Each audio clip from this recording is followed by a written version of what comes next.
চালতে যাব প্রথমবারই আবার কার নিয়ে শুরু না।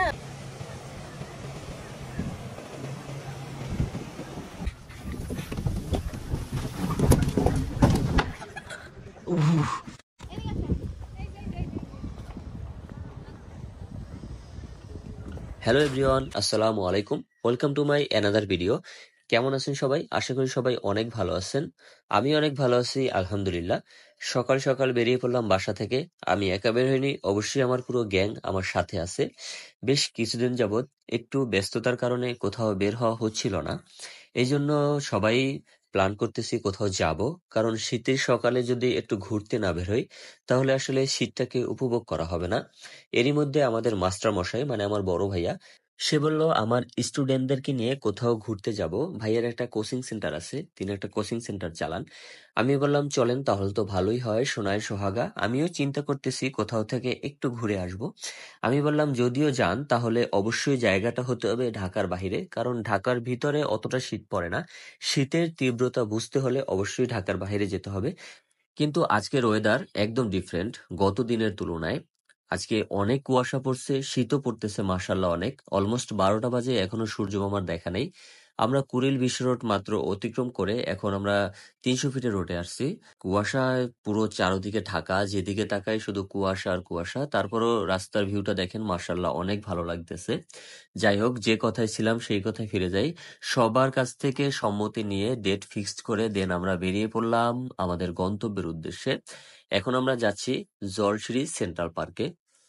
সেনাবাহিনীর হাত ধরে ঢাকার একটু দূরে নারায়ণগঞ্জের রূপগঞ্জে অবস্থিত জলশিরি সেন্ট্রাল পার্ক।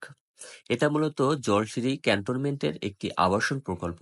এই আবাসন প্রকল্পের 21 নম্বর সেক্টরে অবস্থিত জলশিরি সেন্ট্রাল পার্ক। আমি এর আগে একবার এখানে আসছিলাম, কিন্তু ব্যস্ততার কারণে জলশিরি সেন্ট্রাল পার্কের ভিতরে ঢোকার সময় পাইনি। আজকে প্রথম জলশিরি সেন্ট্রাল পার্কের ভিতরে ঢুকবো। এটা হলো একটা এটিএম বুথ, এখান থেকে আপনারা টাকা ক্যাশ আউট করতে পারবেন। এখানে সাপোর্ট সেন্টার দেখা যাচ্ছে, জানি না এটা সবার জন্য নাকি তাদের স্টাফদের জন্য। এখানে একটা ক্যান্টিন দেখা যাচ্ছে, এখান থেকে আপনারা কিছু কিনে খেতে পারবেন। সামনের জায়গাটা একদম ফাঁকা, অনেক বড় একটি জায়গা, খুবই ভালো লাগতেছে এবং অনেক বাতাস, শীতও করতেছে, মাশাআল্লাহ ভালোই শীত পড়তেছে। দেখি তো এই দিকটা কি আছে। এখানে তো একটা লেক দেখা যাচ্ছে এবং এখানে ফুলও দেখা যাচ্ছে, লাল শাপলা, মানে শাপলা ফুলের মতো কিন্তু কালারটা লাল। এটার অন্য কোনো নাম আছে কিনা আমি জানি না, যেহেতু আমি এটার নাম জানি না সেহেতু আমি এটাকে লাল শাপলাই বলবো। এবং লেকটা দেখেন অনেক বড়, যত দূরে চোখ যাচ্ছে তত দূরেই এই লেকটা দেখা যাচ্ছে। মার্শাল্লাহ অনেক সুন্দর লাগতেছে। এবং এই লেকটা কিন্তু কৃত্রিম ভাবে তৈরি করা হয়েছে, মানে এটা প্রাকৃতিক না, এটা কৃত্রিম মানুষের তৈরি লেক।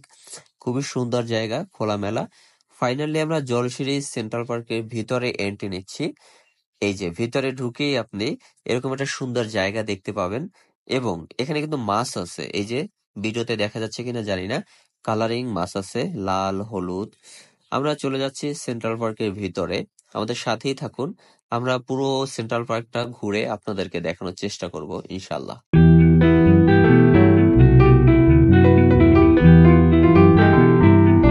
এই চল চল ওই গাড়ি কই যাবো? ওদিকে চল। কে? কে তেহেনি থাকবে? ওদিকে আরো আছে?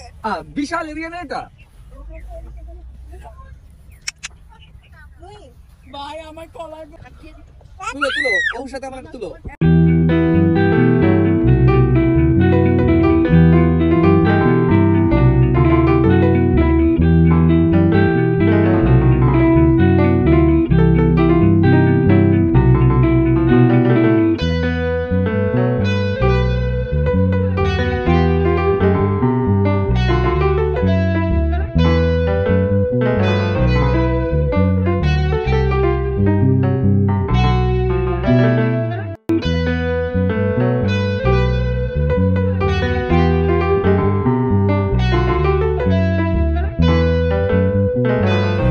পর্যটকদের হাঁটার জন্য পার্কের চারপাশে 2 কিলোমিটার এবং পার্কের ভিতরে 1 কিলোমিটার রাস্তা করা হয়েছে।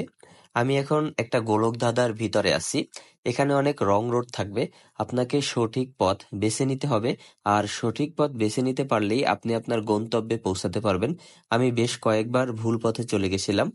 প্রথমেই বলেছি এটা কিন্তু একটি গোলকধাঁধা। আপনাকে ঘুরতে হবে, আপনার সঠিক পথটা আপনাকে বাছাই করে নিতে হবে। রং সাইড আছে, ভুল পথে চলে গেলে আপনি আপনার গন্তব্যে আসতে পারবেন না। ঘুরে ঘুরে আপনার সঠিক পথটা বাছাই করতে হবে। আমি সেটাই করেছি, ফাইনালি আমি আমার গন্তব্যে চলে আসতে পারছি। ওখান থেকে একটু সামনে আসার পরে চোখে পড়লো দোলনা। দোলনা দেখে ছুটে গেলাম দোল খাওয়ার জন্য, বসে পড়লাম দোলনার উপরে। মনের আনন্দে আমি দোল খাচ্ছি। সামনে দেখলাম একটা সাইনবোর্ড টানানো আছে, আর সাইনবোর্ডে লেখা আছে 12 বছরের উপরে বাচ্চারা এখানে উঠতে পারবেন না। এটা দেখে ওখান থেকে দিলাম এক দৌড়। এটা হলো একটা ওয়াশরুম, পুরুষ এক পাশে মহিলা এক পাশে। ওয়াশরুমের পরিবেশটা কিন্তু বেশ ভালো, অনেক পরিষ্কার পরিচ্ছন্ন।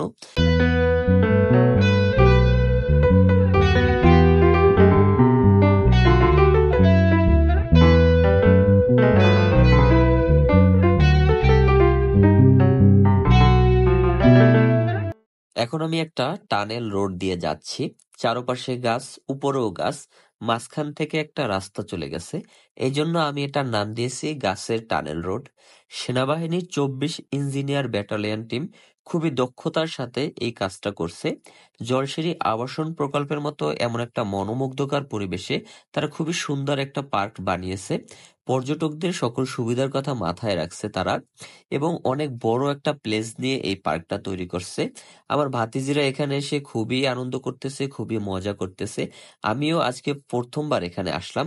আপনার যদি এরকম কোনো ইচ্ছা থাকে ঢাকার আশেপাশে ফ্যামিলি সবাইকে নিয়ে একদিনের একটা ট্যুর দিবেন, তাহলে আমি মনে করি আপনার জন্য ওয়ান অফ দ্য বেস্ট একটা প্লেস হলো জলসিঁড়ি সেন্ট্রাল পার্ক। অনেক বড় এরিয়া, এখানে যদি আপনি আপনার বেবিকে নিয়ে আসেন, সে এত বড় প্লেস পেয়ে খুবই খুশি হবে, খুবই আনন্দ করবে, এদিকে সেদিকে ছোটাছুটি করতে পারবে, এবং সেই সাথে তার ফেভারিট রাইড গুলো তো আছেই। আমার ভাতিজিকে দোলনায় উঠাই দিছি, সে মনের আনন্দে দোল খাচ্ছে এবং সে দোল খেতে খেতে ঘুমিয়ে পড়ছে।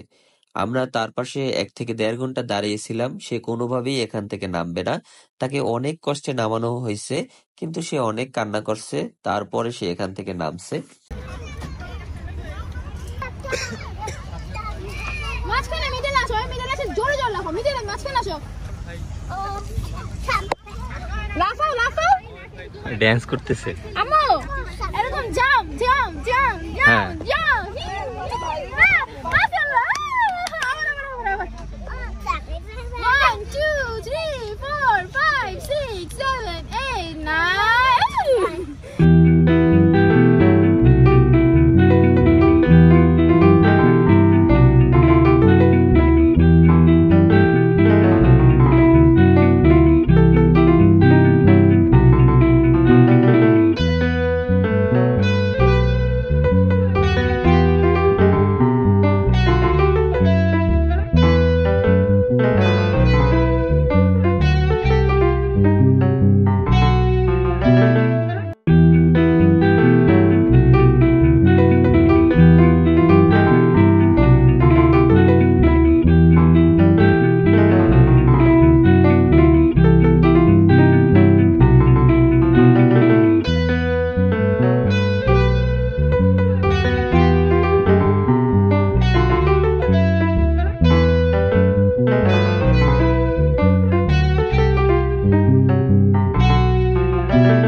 এই পার্কের ভিতরেই আছে বিশাল এক লেক।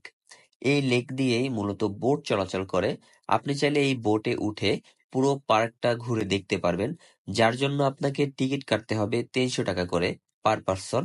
আপনি যদি 300 টাকার টিকিট কাটেন এই বোটে ওঠার জন্য, আপনাকে 20 মিনিট পুরো পার্কটা ঘুরে দেখানো হবে এই বোটে চড়িয়ে। আমরাও চেয়েছিলাম টিকিট কাটতে, কিন্তু ওখানে অনেক ভিড় থাকার কারণে আমরা টিকিট কাটিনি, কারণ আমাদেরকে বের হয়ে যেতে হবে, আমাদের কাছে বেশি টাইম নেই। এত খারাপ পড়ি নাই আমি, আমি ভালো পাই আর একটু আমি পড়তাম। আমি স্যারের কার্ড দেখতেছি, মামা দেখ দেখান না। আমরা সবাই মিলে বসে পড়লাম অনু খেলতে। এই খেলাটা কিন্তু আমি আগে কখনোই খেলিনি, আমি এই খেলাটা খেলতে পারি না। সবাই আমাকে অনুরোধ করলো, বসো, আমরা তোমাকে শিখিয়ে দেব। এই জন্য বসে পড়লাম সবার সাথে অনু খেলতে। আমাদের সাথে যারা সিনিয়র আছে তারা গেছে নামাজ পড়তে। এখানে কিন্তু পর্যটকদের নামাজের সুব্যবস্থা আছে। যেহেতু তারা নামাজে গেছে, এই জন্য সময়টাকে আরেকটু আনন্দমুখর করার জন্য সবার সাথে অনু খেলতে বসে পড়লাম। এখানে প্রবাহিকা নামে একটা কাপড়ের শপ দেখা যাচ্ছে। যদিও আমি একদম ভিতরে ঢুকিনি, শুধুমাত্র ভিডিও করার জন্য সামনে থেকে একটু ভিডিও করলাম। এখানে আমার কাছে মনে হয়েছে সবকিছুর দাম অনেক বেশি, কারণ সকাল থেকে আমি যেখানেই গেলাম, মানে রেস্টুরেন্টে গেলাম, ওখানেও দাম অনেক বেশি মনে হয়েছে। এখানে বিভিন্ন রকম আইসক্রিম পাওয়া যায়, মোমো পাওয়া যায়। আমার কাছে এখানেও মনে হয়েছে দামটা একটু বেশি। এটা আমার কাছে মনে হয়েছে, আপনাদের কাছে নাও মনে হতে পারে। এখানে আসলে অবশ্যই প্রাইস মেনু দেখে তারপরে অর্ডার দিবেন, আশা করি এটা আপনাদের জন্যই ভালো হবে।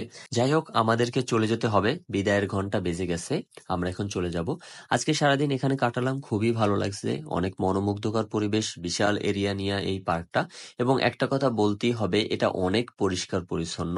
আমার কাছে তো অনেক ভালো লাগছে, আশা করি আপনাদের কাছেও ভালো লাগবে। এখানে যদি আসেন তাহলে 230 টাকা হলো এন্ট্রি ফি, 200 টাকার টিকিট প্রাইস এবং 30 টাকা হলো ভ্যাট।